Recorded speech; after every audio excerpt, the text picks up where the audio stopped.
اللہ تبارک و تعالی اپنے مقدس کلام میں ارشاد فرماتا ہے الا ان اولیاء اللہ لا خوف علیہم ولا هم يحزنون، بے شک اللہ کے ولیوں کو نہ ہی کوئی خوف ہے اور نہ ہی کوئی غم۔ پیارے آقا صلی اللہ تعالی علیہ وسلم کے پیارے دیوانوں، دنیا کے اندر اولیاء کرام ہی کی جماعت ایسی ہے جسے نہ کسی چیز کا خوف ہے اور نہ ہی کسی چیز کا ڈر، کیونکہ اولیاء کرام کی جماعت ایسی ہے جن لوگوں نے اپنا رشتہ دنیا دار انسان سے نہیں، کسی دنیا دار بزنس مین سے نہیں، بلکہ اولیاء کرام نے اپنا رشتہ اللہ تبارک و تعالی سے جوڑ لیا ہے۔ پیارے آقا صلی اللہ تعالی علیہ وسلم کے پیارے دیوانوں،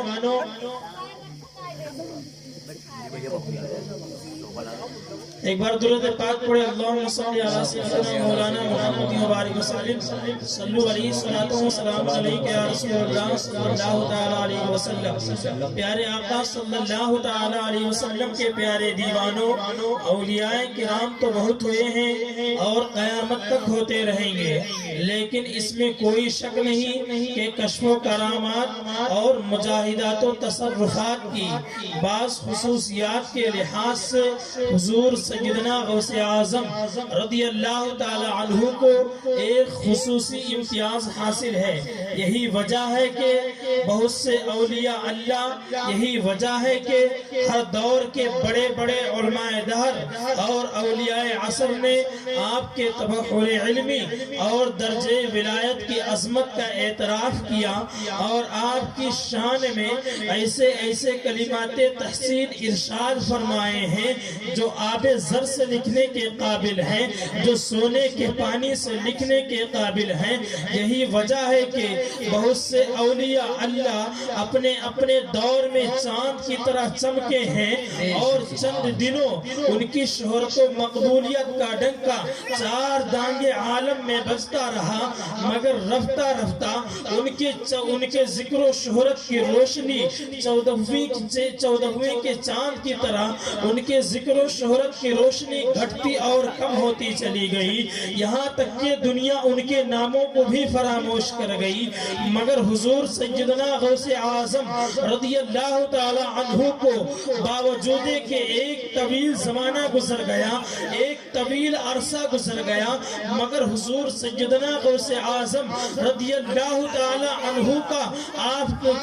کا کرامات اپنی پوری آب و تاب کے ساتھ آج بھی چمک رہا ہے اور انشاءاللہ تبارک و تعالی کل قیامت تک چمکتا رہے گا۔ آپ کے آفتاب کو، آپ کے کرامتوں کے آفتاب کو کبھی گہن نہیں لگا ہے، بلکہ ہمیشہ آپ کی عظمتوں اور کرامتوں کا آب و تاب اپنی پوری آب و تاب کے ساتھ چمک رہا ہے اور انشاءاللہ تعالی کل قیامت تک چمکتا رہے گا۔ اسی لیے تو بریلی کی سرزمین سے عاشق رسول پیارے رضا، اچھے رضا، سچے رضا، ہم سب کے رضا امام احمد رضا خان پکار اٹھتے ہیں کہ سورج اگلوں کے چمکتے تھے، چمک کر ڈوبے، سورج اگلوں کے چمکتے تھے، چمک کر ڈوبے، افق نور پہ ہے مہر ہمیشہ تیرا۔ پیارے آقا صلی اللہ تعالی علیہ وسلم کے پیارے دیوانوں، آپ کی خاندانی وجاہت کا کیا کہنا، آپ نسبی شرافت اور خاندانی وجاہت کے علاوہ علمی جلالت، علمی عظمت، کمال ولایت، کثرت کرامت کی جامعیت، آپ کی یہ وہ خاص الخاص خصوصیات ہیں جو بہت کم اولیاء اللہ کو حاصل ہوئی ہیں، جو بہت کم اولیاء اللہ کو حاصل ہوئی ہیں۔ یہی وجہ ہے کہ آج بھی آپ کی عظمتوں اور کرامتوں کا آفتاب اپنی پوری آب و تاب کے ساتھ چمک رہا ہے۔ پیارے آقا صلی اللہ علیہ وسلم کے پیارے دیوانوں، نسبی شرافت اور خاندانی وجاہت کے علاوہ علمی جلالت میں بھی آپ مہارت رکھتے ہیں اور کمال ولایت میں بھی آپ مہارت رکھتے ہیں۔ پیارے آقا صلی اللہ تعالیٰ علیہ وسلم کے پیارے دیوانوں، آپ کی خاندانی وجاہت کا کیا کہنا؟ آپ کا خاندان گویا گوہر ولایت کی کان ہے، چنانچہ نسل بعد نسل ہمیشہ اس خاندان کے افق سے ولایت کے آسمان پر ستاروں کی طرح چمکتے نظر آتے ہیں۔ آپ کے والدین، نانا جان، پھوپھی جان، آپ کے فرزند سب کے سب ولایت کے آسمان پر ستاروں کی طرح چمکتے نظر آتے ہیں۔ آپ کے والد ماجد حضرت ابو صالح موسیٰ جنگی دوست رضی اللہ تعالیٰ عنہ تو اپنے دور کے صالحین اولیاء میں تقوی شعاری اور پرہیزگاری کے اعتبار سے انتہائی پرہیزگار اور نہایت ہی عبادت گزار تھے۔ اسی طرح آپ کی والدہ ماجدہ بھی اپنے وقت کی تقوی و پرہیزگاری میں اپنے وقت کی وحید دہر و فرید عصر تھی۔ پیارے آقا صلی اللہ تعالیٰ علیہ وسلم کے پیارے دیوانوں، جب حضور غوث اعظم رضی اللہ تعالیٰ عنہ کی ولادت باسعادت ہوتی ہے، جب حضور سیدنا غوث اعظم رضی اللہ تعالیٰ عنہ اس دنیا کے اندر تشریف لاتے ہیں، اس وقت آپ کی ماں کی عمر، اس وقت آپ کی والدہ کی عمر 60 برس کی تھی، 60 سال کی تھی۔ اس وقت جس وقت حضور غوث اعظم رضی اللہ تعالیٰ عنہ اس دنیا کے اندر تشریف لاتے ہیں، پیدا ہوتے ہیں، اس وقت حضور غوث اعظم کی والدہ ماجدہ، ان کی والدہ، ان کی ماں 60 سال کی ہو چکی تھی۔ اور تجربات شاہد ہیں، بڑے بڑے اطباء کا یہ فیصلہ ہے، بڑے بڑے ڈاکٹروں کا یہ کہنا ہے کہ اس عمر میں کسی عورت کے لیے اولاد پیدا ہونا یہ محال عادی ہے۔ اگر کوئی عورت 60 سال کی ہو جائے تو بڑے بڑے ڈاکٹر جو ہیں، جو اس دنیا کے بڑے بڑے ڈاکٹر ہیں، ان ڈاکٹروں کا کہنا ہے کہ اگر کوئی عورت 60 سال کی ہو جائے تو اب اس سے بچہ پیدا نہیں ہو سکتا ہے۔ آپ بھی جانتے ہیں، ہم بھی جانتے ہیں، آپ کو بخوبی اندازہ ہے کہ اگر کوئی عورت 60 سال کی ہو جائے تو وہ بڑھاپے کی حالت میں چلی جاتی ہے، اور جب کوئی عورت پوری ہو جاتی ہے تب اس سے اولاد پیدا نہیں ہوتی ہے۔ مگر سنیے دماغ کو حاضر کر کے سنیے کہ جس وقت حضور غوث اعظم، جس وقت پیروں کے پیر شہنشاہ بغداد حضور غوث اعظم اس دنیا کے اندر تشریف لاتے ہیں تو اس وقت آپ کی والدہ ماجدہ کی عمر 60 سال کی تھی۔ 60 سال کی عمر میں حضور غوث اعظم اپنی والدہ ماجدہ کی پیٹ سے پیدا ہوتے ہیں اور اس دنیا کے اندر تشریف لاتے ہیں۔ پیارے آقا صلی اللہ تعالیٰ علیہ وسلم کے پیارے دیوانوں، بڑے بڑے ڈاکٹروں کا کہنا ہے کہ اگر کوئی عورت 60 سال کی ہو جائے تو اب اس سے اولاد پیدا نہیں ہو سکتی ہے۔ مگر یہ بھی آپ کی ایک قابل ذکر کرامت ہے کہ اس عمر میں آپ کے نورانی شکم سے، آپ کے پیٹ سے ولایت کا ایک ایسا آفتاب طلوع ہوا، ولایت کا ایک ایسا آفتاب طلوع ہوا جس کی ہدایت کی روشنی نے پوری دنیا کو منور کر دیا۔ وہ کون ہے جس کی ہدایت کی روشنی پوری دنیا کو منور کر رہی ہے؟ وہ کوئی اور نہیں ہے، وہ حضور غوث پاک ہے جو دنیا کے اندر تشریف لاتے ہیں تو ان کی تشریف آوری کی خوشی میں پوری دنیا ہدایت کی نور سے منور۔ نعرے تکبیر، نعرے رسالت، مسلک اعلی حضرت، مسلک اعلی حضرت، نعرے تکبیر، نعرے رسالت۔ پیارے آقا صلی اللہ تعالیٰ علیہ وسلم کے پیارے دیوانوں، یہ حضور غوث اعظم کی کرامت ہے۔ حضور غوث اعظم رضی اللہ تعالیٰ عنہ کو اللہ تبارک و تعالیٰ نے کتنا بلند و بالا مرتبہ عطا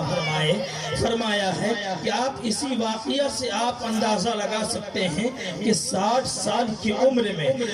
اپنی والدہ کی پیٹ سے حضور غوث پاک پیدا ہوتے ہیں اور پیدا ہو کر کے پوری پوری دنیا کو ہدایت کی روشنی سے منور کر دیتے ہیں۔ پیارے آقا صلی اللہ تعالی علیہ وسلم کے پیارے دیوانوں، اسی طرح آپ کے نانا جان شیخ عبداللہ سومعی رضی اللہ تعالی عنہ تو اتنے بڑے جلیل القدر زاہد و عابد اور مستجاب الدعوات و صاحب کرامات ولی تھے کہ غیب کی خبریں دے دیا کرتے تھے جو 100% صحیح ہوا کرتی تھی۔ ابو عبداللہ قزونی ناقل ہیں کہ ایک مرتبہ سمرقند کے سنسان بیابان میں ہمارے احباب کے قافلہ پر ڈاکو نے حملہ کیا تو اس وقت قافلہ والوں نے کسی اور کو نہیں حضور غوث اعظم کے نانا جان شیخ عبداللہ سومعی رضی اللہ تعالی عنہ کو اپنی مدد کے لیے پکارا تو شیخ عبداللہ سومعی رضی اللہ تعالی عنہ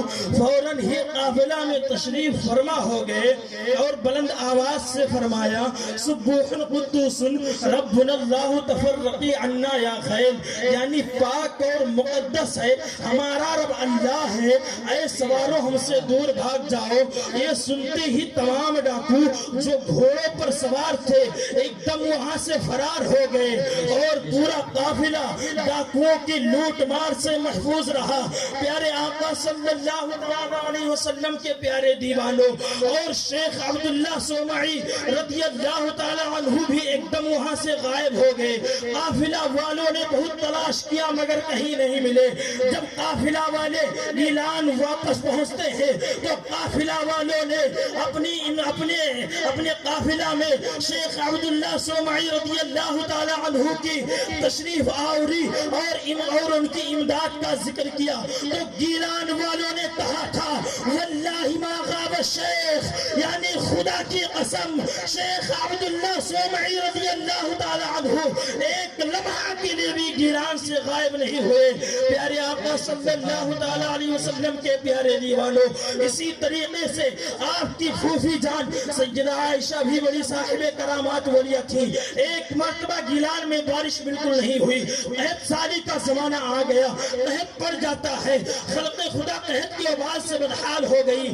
لوگ آپ کی خدمت میں حاضر ہوئے کہ آپ دعا فرما دیجئے تاکہ اللہ تبارک و تعالی ہمارے بستی پر بارش نازل فرما دے۔ پیارے آقا صلی اللہ تعالی علیہ وسلم کے پیارے دیوانوں، تو سیدہ عائشہ نے اپنی صحن میں اپنے آنگن میں جھاڑو دے کر آسمان کی طرف سر اٹھایا اور یہ کہا ربی انا کنست فرشانتا، یعنی اے میرے پروردگار عالم میں نے جھاڑو دے دی ہے تو چھڑکاؤ کر دے۔ اتنا عرض کرنا تھا کہ ناگہاں آسمان پر بادل منڈلانے لگے اور ایسی موسلادھار بارش ہوئی کہ لوگ نہال اور خوشحال ہوئے۔ نعرہ تکبیر، نعرہ رسالت۔ پیارے آقا صلی اللہ تعالی علیہ وسلم کے پیارے دیوانوں، جب حضور سیدنا غوث اعظم رضی اللہ تعالی عنہ کی نانا جان اور پھوپھی جان کا یہ مرتبہ ہے، جب اللہ تبارک و تعالی کی بارگاہ میں حضور غوث اعظم رضی اللہ تعالی عنہ کے گھر والوں کا اتنا مرتبہ ہے اور ان کے نانا جان پھوپھی جان ان کے والد ماجد اور والدہ ماجدہ کا اتنا بلند و بالا مرتبہ ہے، تو آپ یہیں سے اندازہ لگا سکتے ہیں کہ حضور غوث پاک پیروں کے پیر روشن ضمیر حضور غوث پاک رضی اللہ تعالی عنہ کا مرتبہ کتنا بلند و بالا ہو سکتا ہے۔ پیارے آقا صلی اللہ تعالی علیہ وسلم کے پیارے دیوانوں، آپ ذرا اندازہ لگائیں پیارے آقا علیہ السلام کے پیارے دیوانوں، تمام علماء، کیونکہ جب حضور کے گھر حضور غوث اعظم کے گھر والوں کی یہ شان ہے، گھر والوں کو اللہ تبارک و تعالی نے اتنا بلند مرتبہ عطا فرمایا ہے، وہ حضور غوث اعظم کی مرتبے کا کون اندازہ لگا سکتا ہے۔ پیارے آقا علیہ السلام کے پیارے دیوانوں،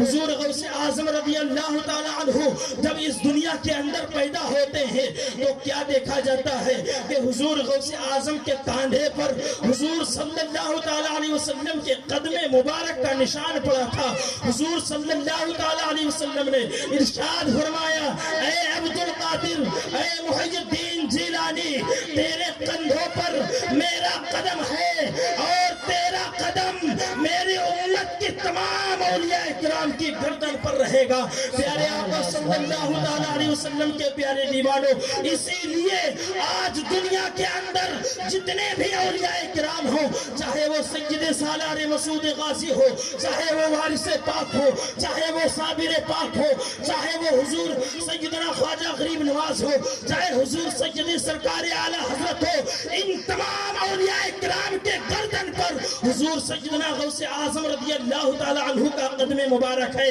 پیارے آقا صلی اللہ تعالی علیہ وسلم کے پیارے دیوانوں، یہ مرتبہ اللہ تبارک و تعالی نے حضور غوث اعظم کو عطا فرمایا ہے۔ اور سنیے، آگے سنتے چلے، ذہن کو ذرا میرے قریب لاؤ۔ پیارے آقا علیہ السلام کے پیارے دیوانوں، تمام علماء اور اولیاء کا اتفاق ہے کہ آپ مادرزاد ولی ہیں۔ مادرزاد ولی ہونے کا مطلب یہ ہے کہ ماں کی پیٹ سے ہی ولی ہیں۔ اب میں آپ کو بتاؤں کیونکہ وہ ولی کیسے ہیں، ماں کے پیٹ میں تھے وہ ولی کیسے ہیں، سنیے۔ پیارے آقا علیہ السلام کے پیارے دیوانوں، حضور غوث اعظم رضی اللہ تعالی عنہ کی والدہ ماجدہ کہتی ہے، ام الخیر امت الجبار فاطمہ نام ہے حضور غوث اعظم کی ماں کا، وہ کہتی ہیں کہ جب حضور غوث اعظم میرے پیٹ میں تھے، جب میں حاملہ تھی اور اس حمل میں حضور غوث اعظم رضی اللہ تعالی عنہ تھے، تو میں قرآن مقدس کی تلاوت کیا کرتی تھی، اور میں نے 18 پارہ کی قرآن مقدس کی 18 پارہ کی تلاوت کیا تھا، اور اس کی برکت سے جب حضور غوث اعظم پیدا ہوتے ہیں تو وہ 18 پارہ کے حافظ قرآن بن کر پیدا۔ سبحان اللہ، ماشاء اللہ، سبحان اللہ۔ یہ شان اللہ نے دیا ہے حضور غوث اعظم کو۔ ہم لوگ آتے ہیں، ہم بھی ہیں پڑھے لکھے، یہ بچے بھی بیٹھے ہوئے پڑھے لکھے ہیں، یہ ماشاءاللہ سب لوگ آ کر کے دنیا کے اندر پڑھتے ہیں، لیکن حضور غوث اعظم فرماتے ہیں کہ جب میں پیدا ہوا تھا تو 18 پارہ کا حافظ قرآن بن کر پیدا ہوا تھا۔ اور وہ کیوں ہوا تھا؟ کیونکہ ان کی والدہ ماجدہ جو ہے ہر نماز کے بعد میں وہ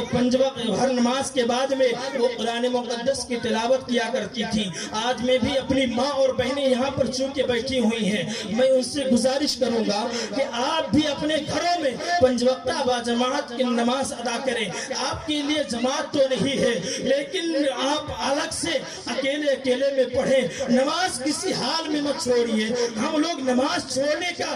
قطعی طور پر اس کے کیا کہتے ہیں راضی نہیں ہیں، کیونکہ مسلمان ہیں۔ سب سے پہلے ہمیں جو کام کرنا چاہیے وہ نمازوں کی پابندی کرنا چاہیے۔ پیارے آقا علیہ السلام کے پیارے دیوانوں، تو میں عرض کر رہا تھا کہ تمام علماء اور اولیاء کا اتفاق ہے کہ آپ مادرزاد ولی ہیں، یا اور آپ کی کرامت اس قدر ظاہر ہوئی، یہ کرامت اس قدر ظاہر ہوئی کہ آپ جب رمضان میں پیدا ہوتے ہیں، 1 رمضان کو اور سن 470 یا 71 ہجری کو آپ دنیا کے اندر تشریف لاتے ہیں۔ جب آپ پیدا ہوتے ہیں تو آپ طلوع فجر سے لے کر یعنی فجر سے لے کر کے غروب آفتاب تک، مغرب کے وقت تک، یعنی جتنی دیر ہم رمضان میں روزہ رکھتے ہیں اتنی دیر تک کہ آپ دودھ نہیں پیتے تھے۔ آپ ذرا اندازہ لگائیں اور ذہنوں کو میرے قریب لائیں کہ جب کوئی بچہ پیدا ہوتا ہے تو وہ کتنا بڑا ہوتا ہے۔ آج ہماری یہاں پر مائیں اور بہنیں بیٹھی ہوئی ہیں، وہ جانتی ہیں کہ دن بھر میں یعنی 12 گھنٹے میں نہ جانے کتنی مرتبہ بچوں کو دودھ پلانا پڑتا ہے، لیکن حضور غوث پاک رضی اللہ تعالیٰ عنہ کی وہ شان ہے کہ جب آپ پیدا ہوتے ہیں تو طلوع فجر سے لے کر غروب آفتاب تک کبھی دودھ نہیں پیتے ہیں۔ اور آپ کی یہ کرامت اس قدر مشہور ہوتی ہے کہ اطراف گیلان میں ہر طرف یہ چرچا تھا، ولد للاشراف ولد لا يرضع فی رمضان، یعنی سادات کے گھرانے میں ایک ایسا بچہ پیدا ہوا ہے جو رمضان میں دن بھر دودھ نہیں پیتا ہے۔ پیارے آقا صلی اللہ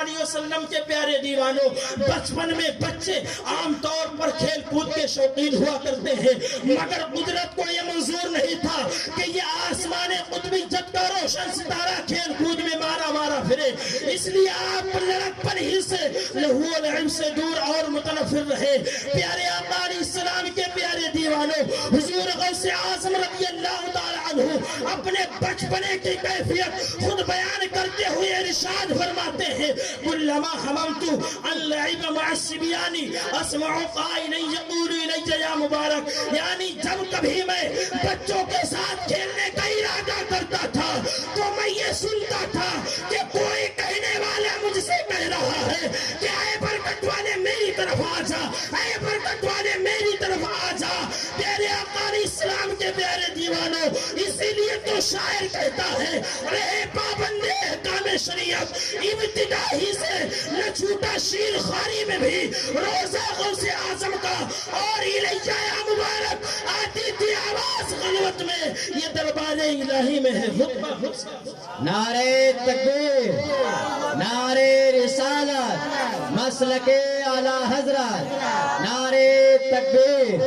نعرے رسالت، سبحان اللہ، ماشاء پیارے اللہ۔ آقا صلی اللہ تعالیٰ علیہ وسلم کے پیارے دیوانوں، ذرا اپنے دل کو سنبھال کے بیٹھیے اور اپنے ذہن کو میرے قریب لائیں تاکہ میں یہاں پر جو باتیں بتاؤں آپ ان کو سنیں، اور سن کر کے اگر آپ نے اس پر عمل کر لیا تو میری محنت کا پھل یہی ہے، میرا صلہ وہی بن جائے گا۔ پیارے آقا علیہ السلام کے پیارے دیوانوں، آج ہم حضور غوث پاک رضی اللہ تعالیٰ عنہ کے میلاد میں آئے ہوئے ہیں، حضور غوث پاک رضی اللہ تعالیٰ عنہ کے ذکر میں آئے ہوئے ہیں، ان کے نام سے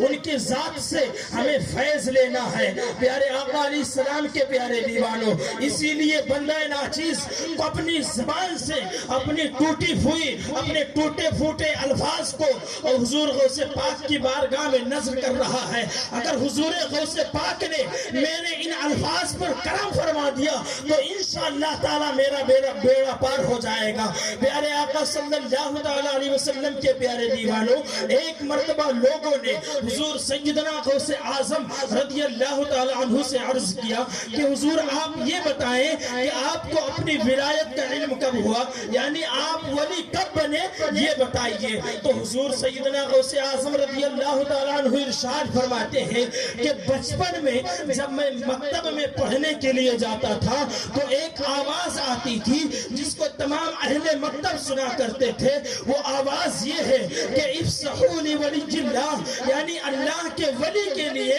جگہ کشادہ کر دو۔ پیارے آقا علیہ السلام کے پیارے دیوانوں، ابھی حضور سیدنا غوث اعظم رضی اللہ تعالیٰ عنہ کم عمر ہی کے تھے کہ آپ کے والد ماجد کا سایہ سر سے اڑ جاتا ہے، آپ کے والد ماجد انتقال کر جاتے ہیں، آپ اور آپ کے چھوٹے بھائی ابو احمد عبداللہ کی پرورش اور تعلیم و تربیت کا انتظام آپ کی والدہ ماجدہ ہی نے فرمایا۔ آپ کے بھائی ابو احمد عبداللہ تو عالم شباب ہی میں رحلت فرما گئے، مگر حضور سیدنا غوث اعظم رضی اللہ تعالیٰ عنہ 18 سال کی عمر تک گیلان ہی کے مختلف درسگاہوں کے اساتذہ سے علم دین حاصل کرتے رہے۔ پیارے آقا علیہ السلام کے پیارے دیوانوں، حضور سیدنا غوث اعظم رضی اللہ تعالیٰ عنہ 7 سال کی عمر میں حافظ قرآن بن جاتے ہیں۔ پیارے آقا علیہ السلام کے پیارے دیوانوں، مسلمانوں ذرا سوچو تو صحیح، ذرا اپنے ذہن کو دوڑاؤ تو صحیح،